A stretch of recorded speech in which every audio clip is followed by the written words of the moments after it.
«Señor, voy a tener que pedirle que se retire», dijo el gerente del banco, su voz goteando un desprecio apenas disimulado. Claramente, ha habido un error. Una cuenta como esta no le pertenece. El hombre al que se dirigía, un hombre negro vestido con una simple sudadera y unos vaqueros, no se inmutó.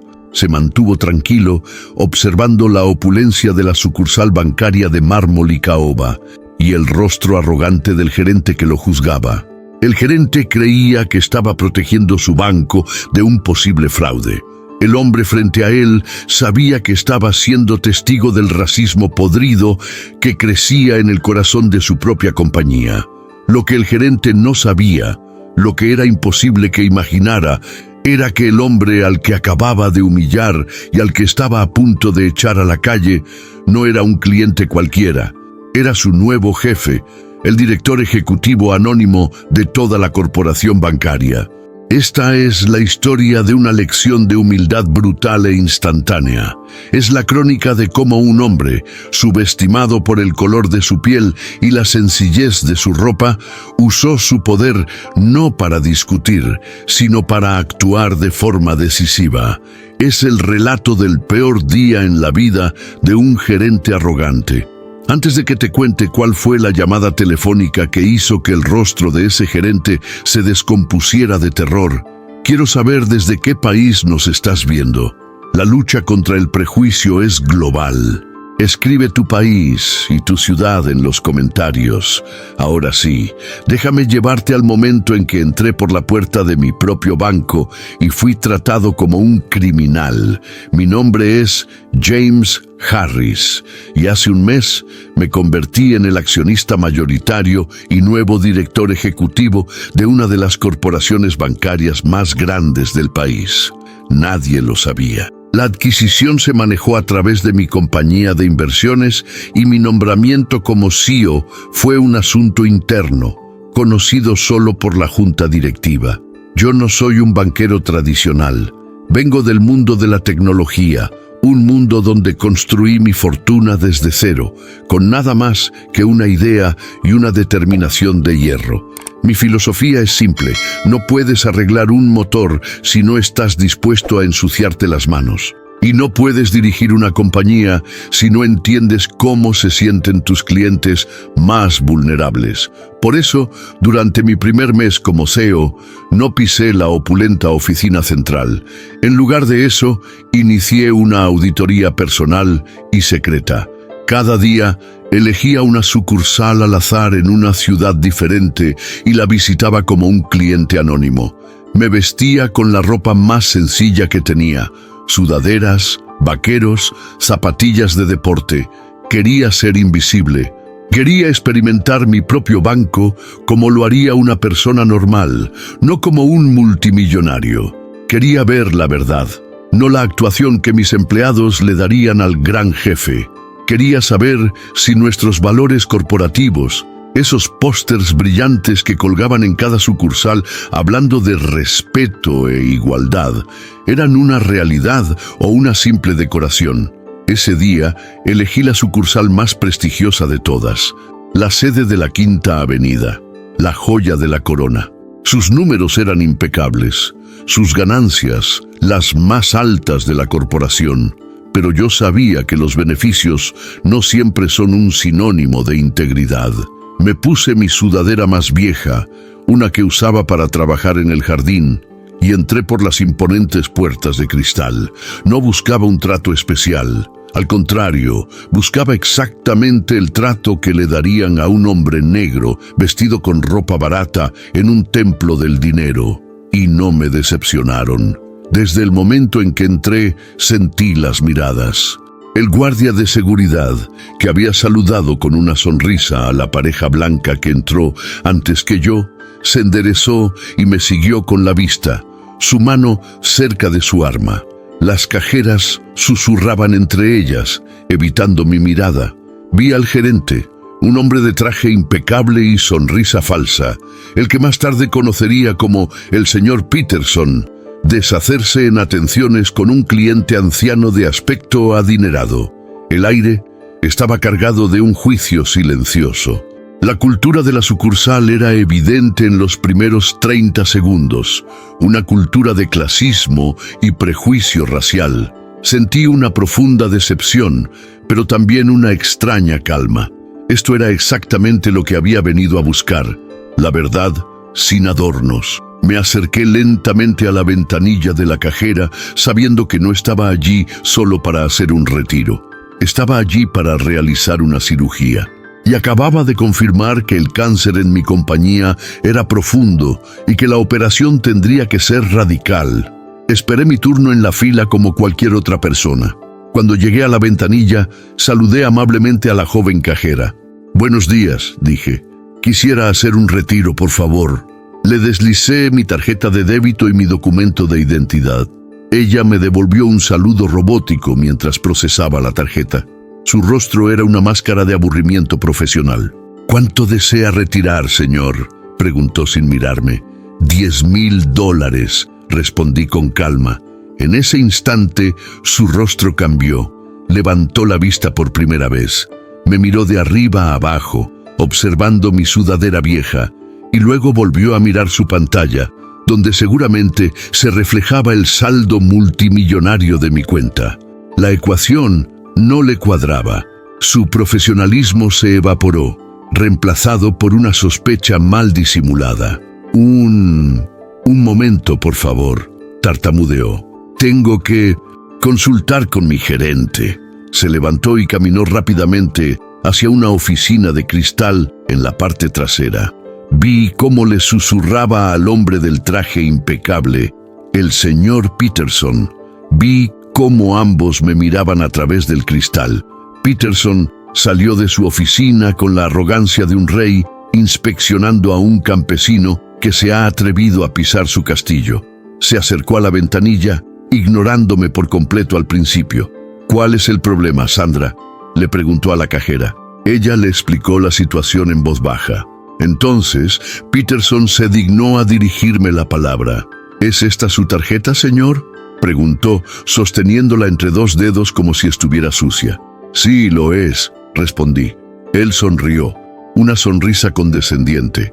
«¿Y puede explicarme por qué un hombre como usted necesita retirar $10,000 en efectivo?». La pregunta estaba cargada de insinuaciones. «No creo que mis motivos sean de su incumbencia», respondí, mi voz todavía tranquila, pero con un filo de acero. «Solo necesito que verifique mi identidad y procese mi transacción». Mi calma pareció enfurecerlo. «Mire», dijo, subiendo el tono, «mi trabajo es proteger los activos de nuestros clientes, y francamente, su historia no me inspira ninguna confianza. Por la seguridad del banco, no solo voy a negar este retiro, sino que voy a retener esta tarjeta hasta que podamos verificar su procedencia». Y entonces me dio la espalda, como si yo ya no existiera. «Ahora, si nos disculpa, tenemos clientes importantes que atender. Le voy a tener que pedir que se retire». Fue en ese momento, con su espalda hacia mí, que la decepción que sentía se solidificó en una ira fría y clara. No era una ira por la humillación personal. Era una ira por cada persona que alguna vez había sido juzgada, menospreciada y descartada por su apariencia, por el color de su piel. Era la ira por un sistema que mi propia compañía estaba perpetuando.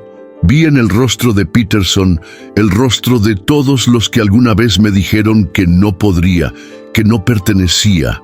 Él creía que el asunto estaba zanjado, que yo, el problema, simplemente me iría. Se equivocaba. Saqué mi teléfono del bolsillo. «Señor Peterson», dije con una voz lo suficientemente alta para que él y todos a su alrededor me oyeran. Él se giró, molesto por mi insistencia. «Comprendo su celo por la seguridad», continué, «pero quizás para acelerar la verificación, debería usted hablar directamente con mi banquero personal. Suele estar en las reuniones de la junta directiva. Su nombre es Jonathan Cromwell. ¿Le suena?». La mención de uno de los miembros más antiguos y poderosos de la junta directiva hizo que una pequeña fisura apareciera en su máscara de arrogancia. La mención del nombre de Jonathan Cromwell hizo que el señor Peterson vacilara por una fracción de segundo. Cromwell era una leyenda en el banco, un miembro de la junta directiva desde hacía 40 años. Era evidente que Peterson pensó que yo era un estafador muy bien informado, intentando un farol audaz. Una sonrisa de suficiencia volvió a su rostro. No sé a qué juego está jugando, señor, pero ha elegido al oponente equivocado. Ahora, por última vez, le pido que se retire o llamaré a la policía. No será necesario, respondí.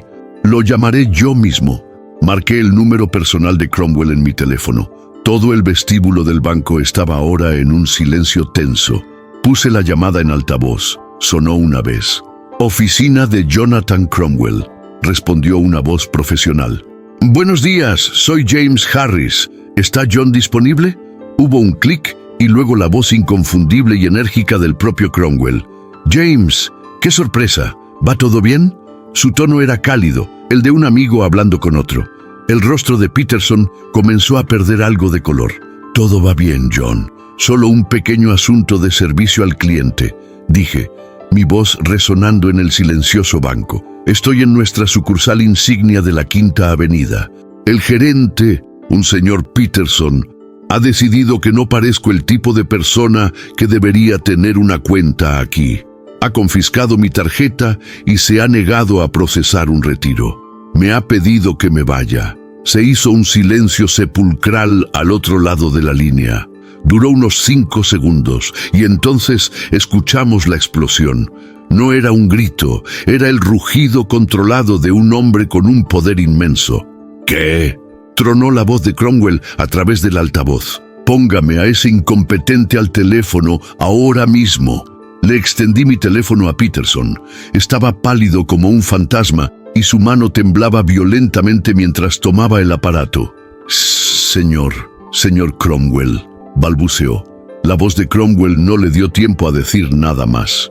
«Peterson, ¿es usted idiota o simplemente un prejuicioso arrogante? El hombre al que acaba de humillar es James Harris. Es nuestro nuevo CEO. Es el dueño de la mayor parte de este banco. Es el hombre que desde hace un mes le paga a usted su ridículamente alto salario. Acaba de cometer el último error de su carrera». La llamada terminó. Peterson se quedó de pie, inmóvil, sosteniendo mi teléfono como si fuera una serpiente venenosa. Su rostro estaba completamente vacío de expresión, sus ojos fijos en mí, viendo, por primera vez, no a un hombre negro con una sudadera, sino al arquitecto de su ruina. Le quité el teléfono de la mano con calma. Miré a la cajera, que parecía a punto de desmayarse. Miré al guardia de seguridad, que ahora evitaba mi mirada a toda costa. Y finalmente volví a mirar a Peterson. No levanté la voz. No le devolví el insulto. Simplemente pronuncié su sentencia con una tranquilidad glacial. «Señor Peterson, mi primera orden ejecutiva como CEO de esta corporación es informarle que sus servicios ya no son requeridos. Tiene 10 minutos para recoger sus efectos personales. El equipo de seguridad lo escoltará fuera del edificio». Me di la vuelta, sin esperar una respuesta.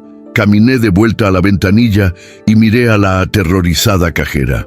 «Ahora», dije con una media sonrisa, «¿podría por favor procesar mi retiro?» La joven cajera, Sandra, contó los $10,000 con manos que temblaban tan visiblemente que casi se le caen los billetes. Me entregó el dinero en un sobre sin atreverse a mirarme a los ojos. «Gracias», dije simplemente. Mientras guardaba el sobre, vi por el rabillo del ojo cómo 2 guardias de seguridad de la empresa escoltaban a un aturdido y derrotado señor Peterson fuera de su oficina de cristal, cargando una pequeña caja con sus pertenencias. La ejecución había sido rápida y silenciosa. Todo el personal del banco estaba paralizado en sus puestos, observando la escena en un silencio sepulcral. El rey había sido destronado y nadie sabía qué vendría después. No me fui. En lugar de eso, caminé hasta el centro del gran vestíbulo de mármol. «Disculpen», dije con una voz tranquila pero que se proyectó por todo el espacio. Me gustaría pedirles a todos los empleados que se reúnan aquí por un momento, por favor.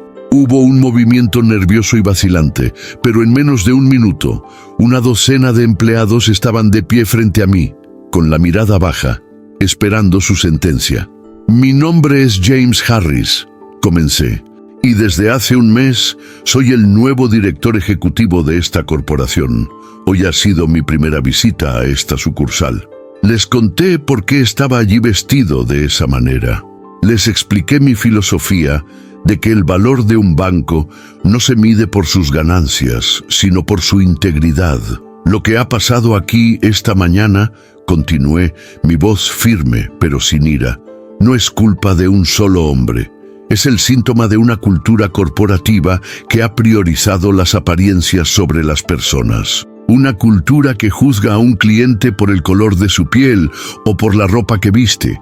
Y quiero que sepan que esa cultura, en mi compañía, se termina hoy. Miré directamente a Sandra, la joven cajera que estaba pálida de terror, seguramente esperando ser la siguiente en ser despedida. Caminé hacia ella. Usted es joven y cometió un error al seguir un mal ejemplo. Le dije en voz baja para que solo ella me oyera. Le voy a dar la oportunidad que su gerente me negó a mí. La oportunidad de aprender y de ser mejor. No me decepcione. Ella asintió, con lágrimas silenciosas corriendo por sus mejillas.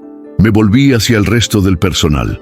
Esta sucursal, anuncié, será la primera en implementar un nuevo y riguroso programa de formación en inclusión, empatía y servicio al cliente. Su rendimiento ya no se medirá solo en cifras, sino en el respeto que le muestren a cada persona que cruce esa puerta.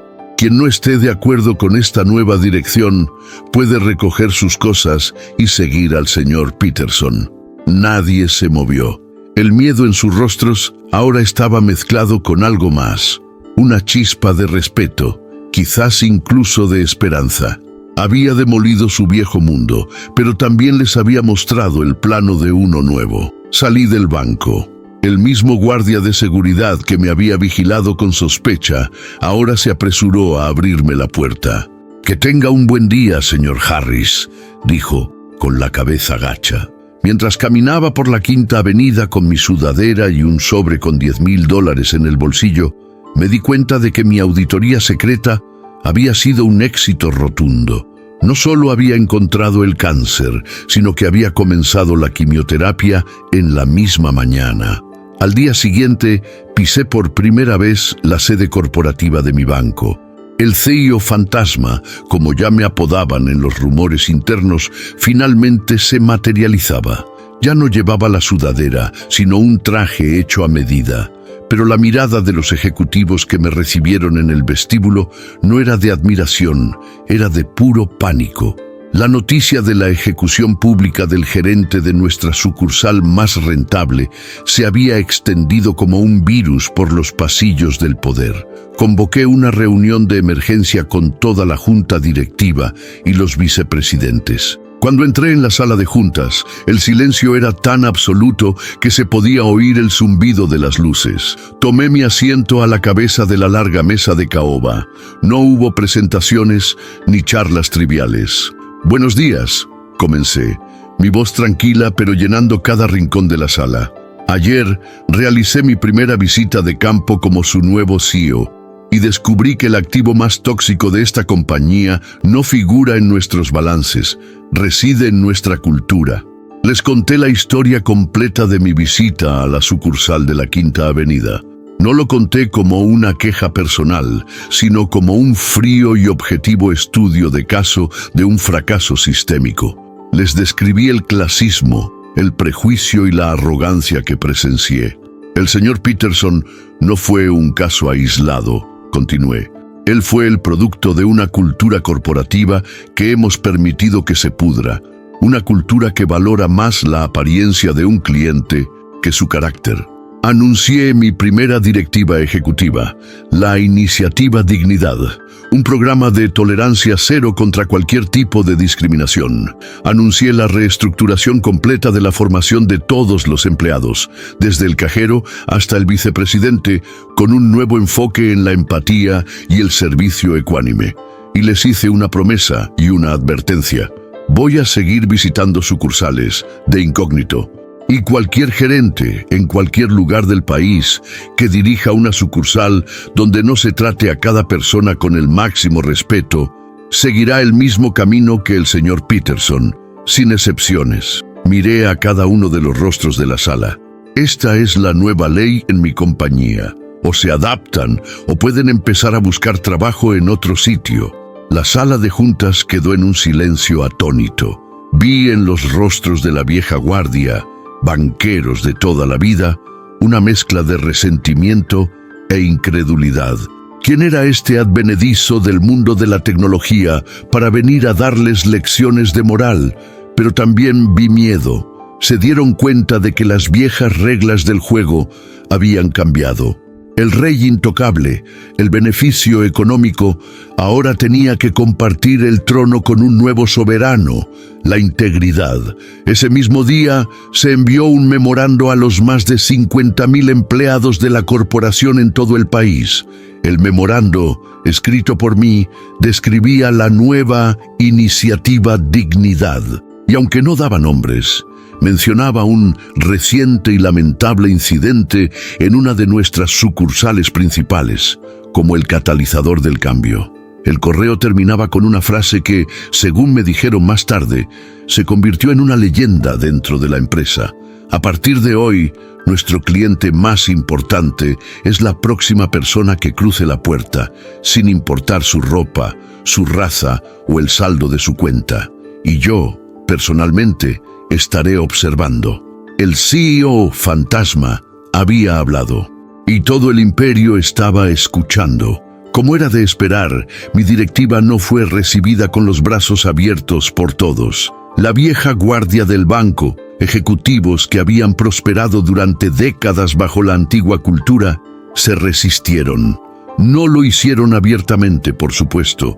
Lo hicieron con una resistencia pasiva, con una burocracia deliberadamente lenta y con un escepticismo cínico en las reuniones. Murmuraban en los pasillos que el CEO tecnológico estaba trayendo su sensibilidad californiana a un mundo de finanzas serio y que sus políticas de empatía hundirían los beneficios. Yo sabía que las palabras no eran suficientes. Tenía que demostrar que hablaba en serio. 2 meses después, en una visita sin previo aviso a una sucursal en Chicago, un gerente intentó una forma más sutil de discriminación. Me hizo esperar 45 minutos para una verificación de seguridad, mientras atendía a otros clientes que llegaron después que yo. Lo despedí en el acto. La noticia de la segunda ejecución se extendió por la compañía como la pólvora, y el mensaje fue finalmente entendido. La revolución era real, y no habría supervivientes del viejo régimen. Pasó un año de trabajo implacable. Implementamos el nuevo programa de formación. Creamos un canal anónimo para que los empleados denunciaran prejuicios sin miedo a represalias. Cambiamos las métricas de rendimiento para que la satisfacción del cliente valiera tanto como las cifras de ventas. Y entonces ocurrió algo que silenció a todos los cínicos. Los beneficios no cayeron. Al contrario, empezaron a subir. Nuestra nueva reputación como un banco con conciencia atrajo a una nueva generación de clientes, gente que estaba cansada de ser tratada como un número. Las comunidades minoritarias, que históricamente habían desconfiado de los grandes bancos, empezaron a abrir cuentas con nosotros. Estábamos demostrando, trimestre a trimestre, que la integridad no solo era moralmente correcta, sino que también era espectacularmente rentable. 1 año después del incidente, volví a la sucursal de la Quinta Avenida. Esta vez, de forma anunciada. Me recibió la nueva gerente, una mujer brillante y ascendida desde dentro. Y vi a Sandra, la joven cajera. Ahora era la jefa de cajeros. Se acercó a mí con una confianza que no tenía un año atrás. «Señor Harris», me dijo con una sonrisa genuina, «quería darle las gracias, no por no despedirme, sino por enseñarme en qué tipo de profesional quiero convertirme». En sus ojos vi el verdadero fruto de mi trabajo. En la siguiente junta anual de accionistas presenté los resultados. Las ganancias habían alcanzado un máximo histórico, pero apenas dediqué 5 minutos a hablar de dinero. El resto de mi presentación la dediqué a leer testimonios anónimos de clientes. Una madre soltera a la que le habían ayudado a conseguir su primer préstamo hipotecario. Un joven inmigrante que había sido tratado con dignidad al abrir su primera cuenta. Una pareja de ancianos a la que un empleado había ayudado pacientemente a entender sus finanzas. «Damas y caballeros», les dije a los inversores, «estos son nuestros verdaderos beneficios. Los números en el balance son solo el eco de haber hecho lo correcto». La junta, que un año antes me había mirado con miedo, ahora me miraba con un respeto profundo. Había cambiado su cultura, pero también había llenado sus bolsillos. Entendieron que mi revolución silenciosa no era una cuestión de altruismo, sino la estrategia empresarial más inteligente de todas. Habíamos dejado de ser un simple banco. Nos estábamos convirtiendo en una institución de confianza. Y ese era un activo que ningún balance podía medir. Han pasado 5 años desde mi primera y fatídica visita a la sucursal de la Quinta Avenida. El banco Global Trust, antes un símbolo de la arrogancia y la exclusividad, es ahora consistentemente clasificado como uno de los mejores lugares para trabajar y el banco de mayor confianza según los consumidores. Mis visitas de incógnito se convirtieron en una leyenda corporativa, una que mantiene a cada gerente de sucursal en alerta máxima. Pero lo más importante es que la filosofía detrás de ellas ha sido absorbida por el ADN de la compañía. ¿Qué pasó con el señor Peterson? Escuché que nunca más pudo encontrar un puesto directivo en el sector financiero. La historia de su despido, aunque los detalles nunca se hicieron públicos oficialmente, se convirtió en una especie de cuento con moraleja en los círculos bancarios. No siento ninguna alegría por su caída, solo la constatación de que la arrogancia es una mala inversión a largo plazo. Mi rol en la compañía ha cambiado. Ya no soy el CEO fantasma, sino un líder visible que pasa más tiempo visitando sucursales y hablando con empleados de nivel inicial que en reuniones de la junta directiva. He descubierto que el verdadero pulso de la compañía no está en la sala de juntas, sino en la ventanilla del cajero. Y es allí donde veo el verdadero retorno de mi inversión. Hace poco visité una pequeña sucursal de nuestro banco en el barrio obrero donde crecí. Iba vestido con mi sudadera y mis vaqueros, no como una prueba, sino porque es como me siento más cómodo. Me senté en un rincón y observé. Vi a una joven cajera tratar a una anciana que no entendía su estado de cuenta con una paciencia y una amabilidad infinitas. Vi al gerente de la sucursal saludar por su nombre a cada cliente que entraba. Vi respeto, vi dignidad. Cuando llegó mi turno, la joven cajera me sonrió y me atendió con un profesionalismo impecable, sin tener la menor idea de quién era yo. Hice una pequeña transacción y le di las gracias. «Estamos para servirle», me dijo con una sonrisa genuina. Salí de esa pequeña sucursal y sentí una satisfacción más profunda que cualquier cifra récord de beneficios. Ese era el verdadero capital de mi empresa. La cultura de respeto que había nacido en el fuego de la humillación en la Quinta Avenida había llegado hasta el último rincón de la corporación. Mi revolución silenciosa había funcionado. Compré este banco pensando en reestructurar sus finanzas y optimizar su tecnología. Pero la vida me dio una misión mucho más importante: darle un alma.